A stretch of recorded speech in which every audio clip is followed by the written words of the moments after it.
The restaurant was warm with golden light, but the man sitting at the corner table felt colder than ever. Adrian Cole, a powerful CEO known for billion-dollar deals and merciless negotiations, stared at the untouched glass of wine in front of him. His blind date was late. 5 minutes became 10, 10 became 20. Around him, laughter floated through the air, couples leaned close, and waiters moved gracefully between tables. Adrian checked his watch, jaw tight, already deciding this was another waste of time arranged by people who didn't understand him. Just as he was about to stand up and leave, a soft voice interrupted his thoughts.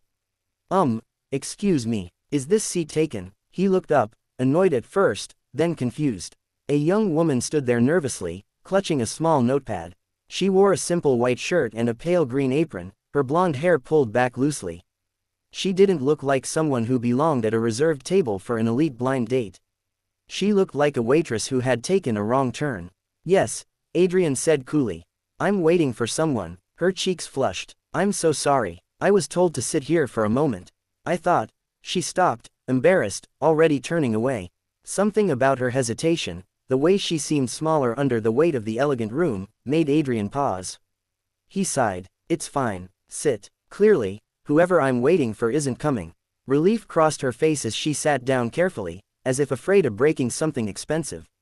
"Thank you. I'm Lily," she said softly. "I'll move as soon as they need me." They sat in silence at first, the golden gift box on the table between them, an extravagant present Adrian had brought for a woman he didn't even know. Lily's eyes kept drifting to it, not with greed, but curiosity. "That's beautiful," she said. "Must be important." "It was supposed to be," Adrian replied. "Now it's just expensive disappointment." Lily smiled faintly. "Sometimes things end up in front of the wrong person for a reason." He almost laughed at that. Almost. Minutes passed, then more. No one came for Lily. No one called Adrian. Against his expectations, conversation began to flow.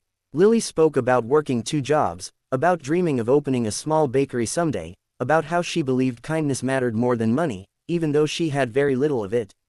Adrian listened, surprised by how calm he felt.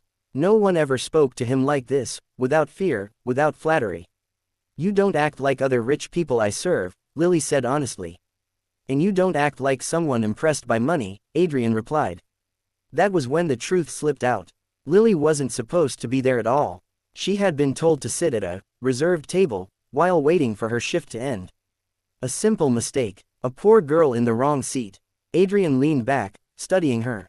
For the first time in years, his chest felt tight in a way that had nothing to do with stress.